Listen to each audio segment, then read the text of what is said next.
Welcome to the Tough Decisions Network for Entrepreneurs.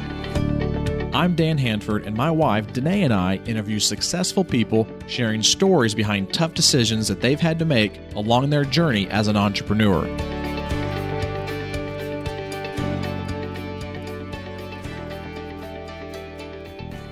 On the podcast with us today is Clayton Morris, and Clayton Morris is the founder and CEO of Morris Invest. And Clayton, thank you so much for taking some time out of your schedule to be with us today.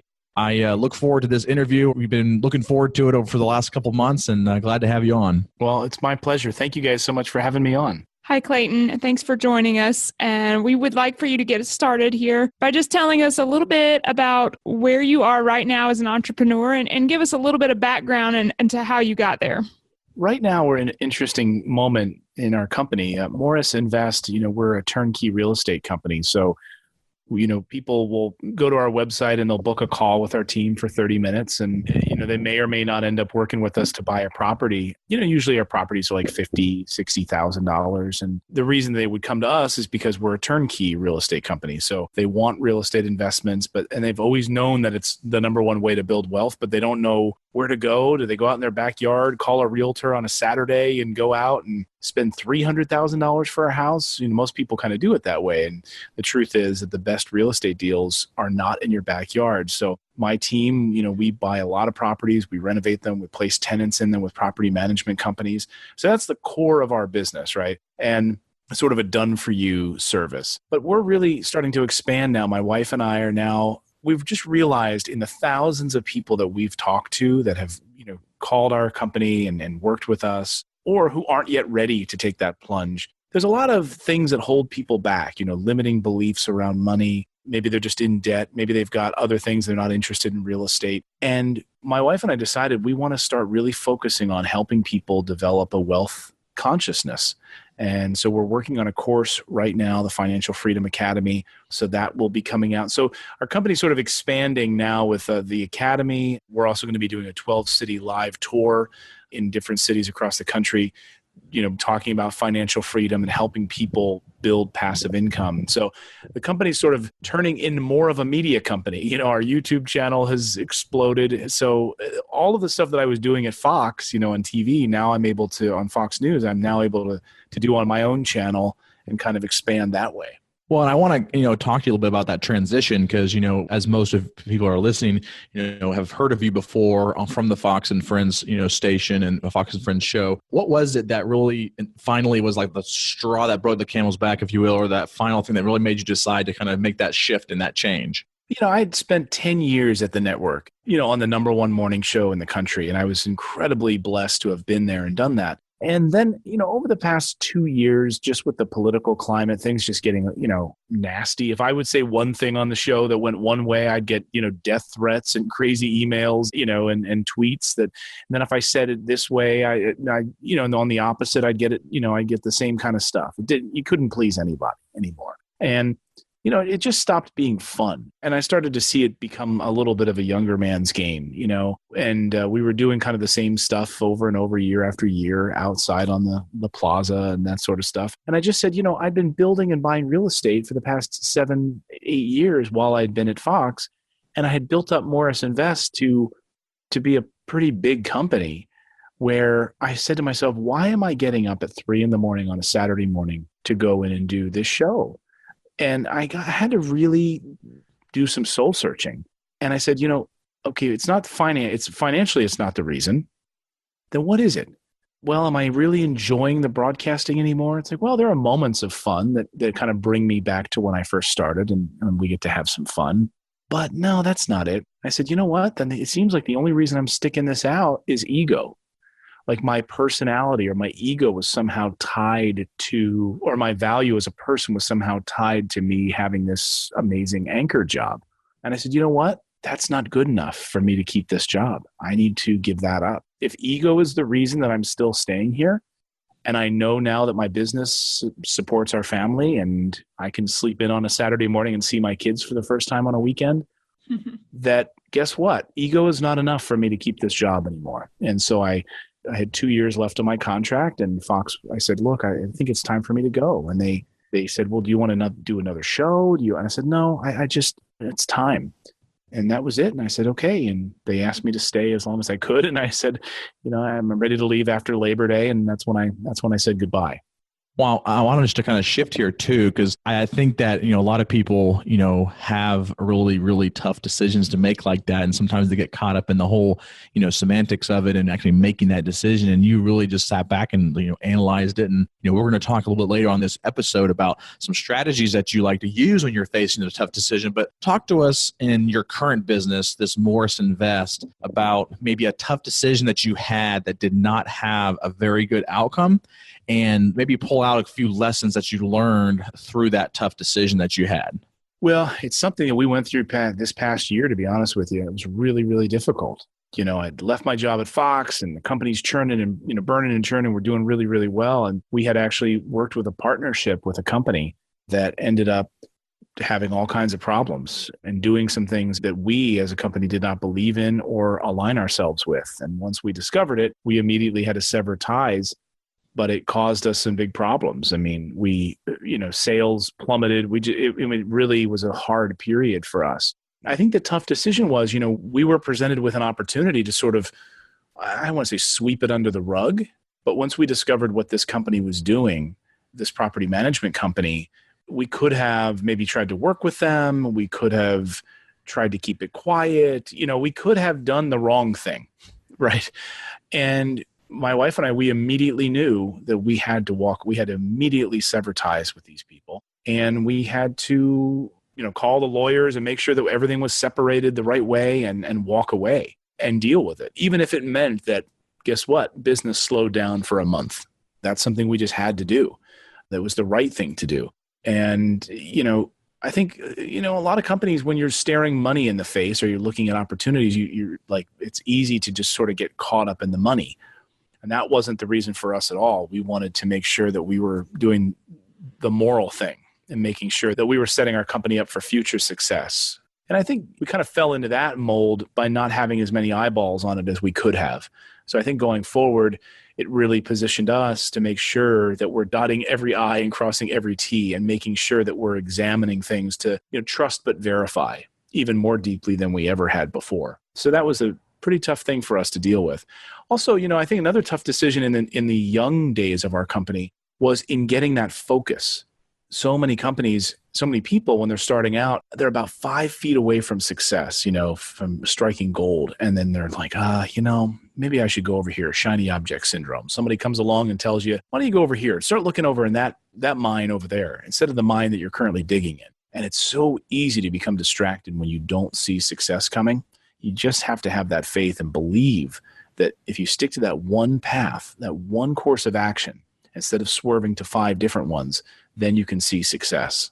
Clayton, can you tell us a little bit about the role that your wife plays in the company? I know that Dan and I, we do a lot of things together. We're partners in everything as far as the business goes and life. And so I'm curious, as to what her role is and how you guys work together and how you find a balance between, business and personal. It's a great question. My wife kind of jokes that I come up with all these, I'm the ideas person and she's the executor, right? An executor can have it's like a double entendre, right? Because it can be both. She can kill my ideas quicker than, it's amazing.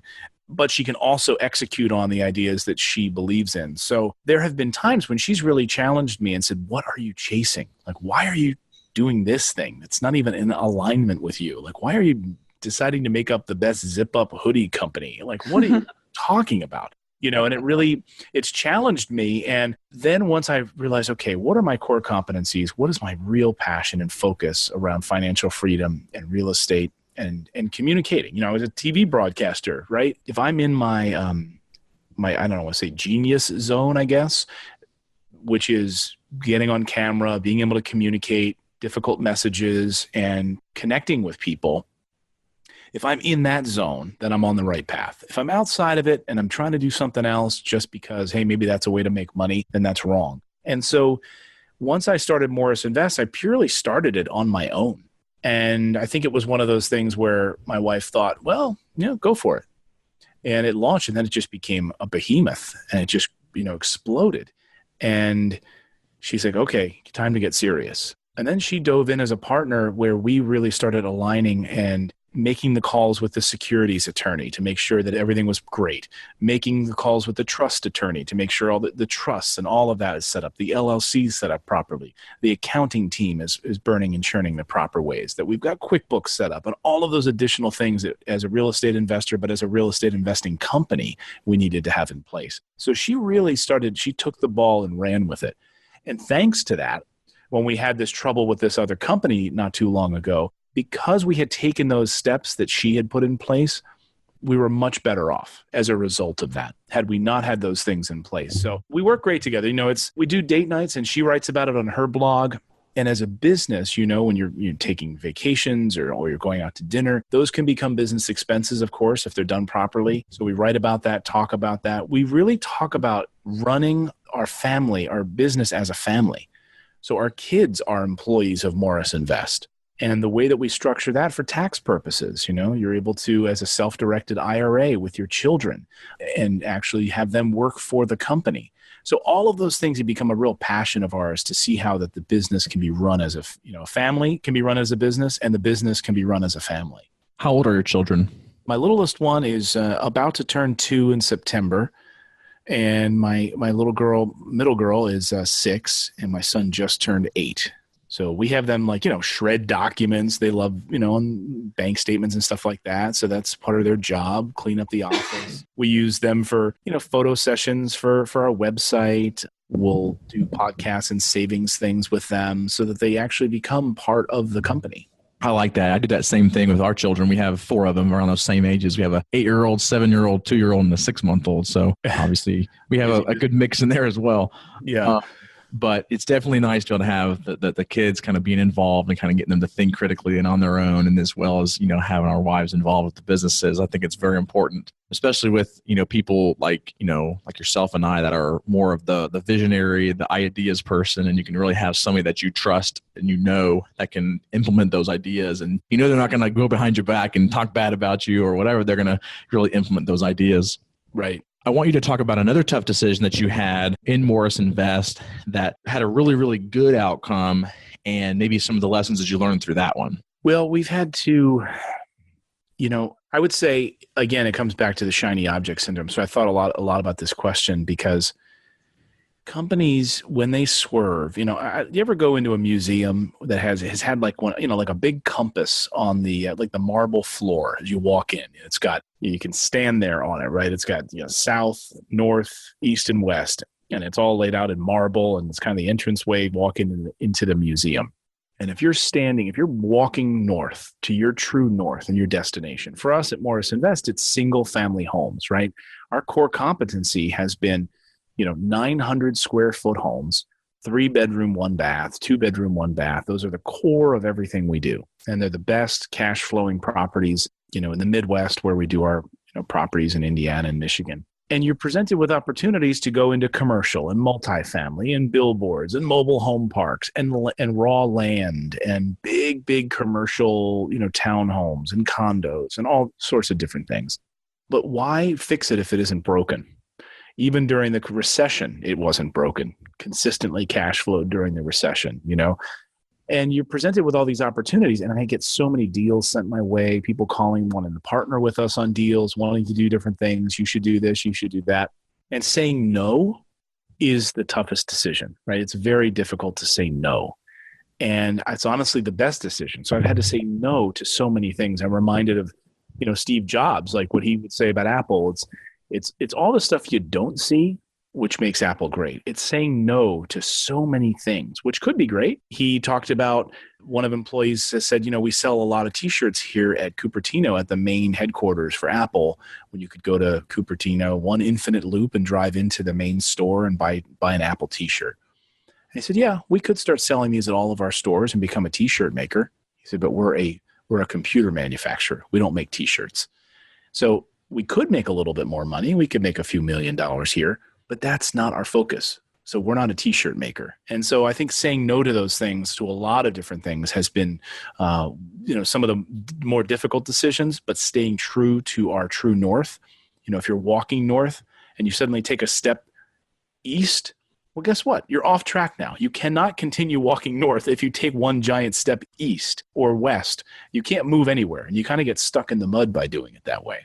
We're talking to Clayton Morris from Morris Invest, and he's sharing some insights about his real estate investing company. We're going to take a quick break, and when we come back, we will talk to him about some of his favorites as it relates to his life as an entrepreneur. Have you ever thought about investing in real estate, but find yourself so busy that you don't have time for it? Do you have FOMO, which is the fear of missing out? At HanfordCapital.com, we help investors with passive real estate investments that project better returns than traditional investment vehicles such as the stock market. If you'd like to find out more about our passive real estate investments, visit HanfordCapital.com. That's HANDFORD Capital.com. We will jump on a call with you to discuss your investment goals and to see if our investments are a good fit for you. This advertisement is not to be construed as an offer or recommendation to buy or sell a security. Visit HanfordCapital.com. We are back. And Clayton, we'd like to start this part of our segment on what we call the trifecta, which is our series of quick questions and answers about some of your favorites in business. I want you to start us off by talking to us about what is your most favorite technology that you use in business every day that helps make your life easier? Well, I'm a big, I'm a big tech guy, so there's lots of little bells and whistles and software that I love using. But I have to say, our team uses Slack, SLACK, which I don't know how we would run our company without Slack. It's fantastic. I use it on my iPhone. I use it on my Apple Watch. I use it on my iPad. I run my whole company on my iPad. And my team, spread out all over the country, we're in our Slack channel together. And so it's sort of a community of where we all hang out. And I've got our sales team Slack channel. I jump in and let them know about some properties we just acquired and going through inspections, and these will be available soon for sale. I have our marketing team Slack channel. So just our team, our email team, our social media team is in there. My podcast team. So I'm able to jump in there and we'll talk about ideas and strategies for social media and marketing. And I've got our operations channel. So I talk to my operations team, Nicole and Lindsay, about things we're working on operationally. And then we just got our general Slack channel. People can share pictures of their, families and kids, and we got a birthday party. And so even though we're spread out all over the country, Slack enables us to become, it feels like we're logging into the office every morning when we check in. And it's a great community there. And so I don't know what I would do without Slack. What's a favorite quote that you've heard that's helped you as an entrepreneur? There's a couple of them. I'm always reminded of the Theodore Roosevelt quote about being in the arena. I always sort of butcher it because I know it so well, just the symbolism of it, that the way that he said it, it's like a little long-winded, but the idea of don't criticize me until you've gotten in the ring and get dirty. Until you're in the arena, you don't get to tell me how to do things. That's the same thing I remind real estate investors of. Everyone wants to tell you can't invest in real estate. Everyone's got the annoying aunt or uncle who's like, I invested in real estate one time. And of course they did it exactly the wrong way, but now they're going to tell you that you can't do it. And so unless they've actually gotten in the arena properly, don't pay attention to people's advice. If you're thinking about becoming an entrepreneur and the person telling you that you can't do it is still working a 9-to-5 and they have never taken a chance or a risk, starting their own business, that's not the person you should be, seeking advice from. You should be seeking advice from the people that you want to be like. That quote from Theodore Roosevelt I love, but most recently I've been thinking about the Shakespeare quote about, all the world's a stage and we're just actors on that stage. People get so caught up in the day-to-day fear-based living as if, whether it's money or this relationship or that.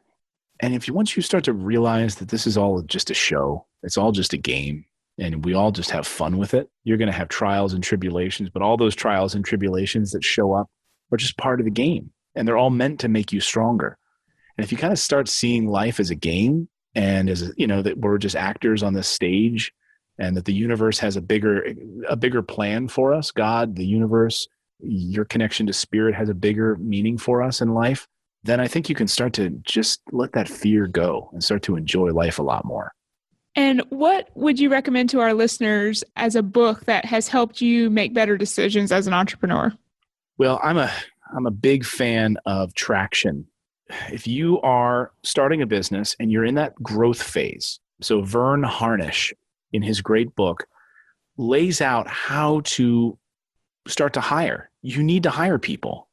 And most people don't want to do it. They want to do it all themselves. So if you kind of go back to the famous book, The E-Myth, right? Everyone has to read The E-Myth by Michael Gerber. You're not an entrepreneur. You're not in business if you're running the show for yourself, doing everything yourself. It's not until you start to realize, okay, here are the 100 things I do every day. So write them all down. Even putting stamps on an envelope, sending these emails, calling this printing company, whatever it is, right? Everything you do down on paper as the owner of the company without any employees. And then you'll start to section those things off into sections like marketing, accounting, sales.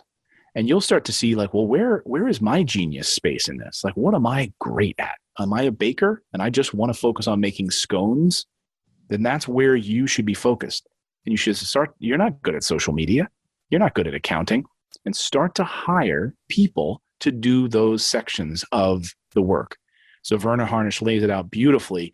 And once I hired my operations manager and then hired my transaction coordinator, that's when the business started exploding. It's when it got off my back and I started putting people in its place that the business really took off. I can actually point to that same thing in our businesses. We have 5 medical offices that we have here in South Carolina across the state, and we would not be able to grow to that level and as quick as we did over an 18-month period of time if we did not take the action of hiring people to do those certain tasks, because I'm the type of person where I could do it all, but I can't do it all and grow at the same time. You have to be able to learn to delegate. I love the idea that, so you got to think what your value is, right? So maybe what do you think your value is per hour, right? Is it $300 an hour? Is it $500 an hour? And so you might say, yeah, I'm probably worth, $400 an hour, right? Okay. So then would you hire a really terrible accountant and pay that person $400 an hour? No, I'd never do that. Well, guess what? If you don't have a good accountant, you already are doing that. You're paying yourself $400 an hour and you're a terrible accountant. So why not hire a great accountant for, $30 an hour? And so that's the kind of thing. It's like, what is your time worth? And are you in your genius zone? Are you wasting your time doing things you're not good at? So Clayton, what's the next thing for you right now on your vision or your dream board? We are heads down, knee deep, focused on our Financial Freedom Academy, which is going to launch in the fall into September, October. And then our 12-city tour will kick off in October.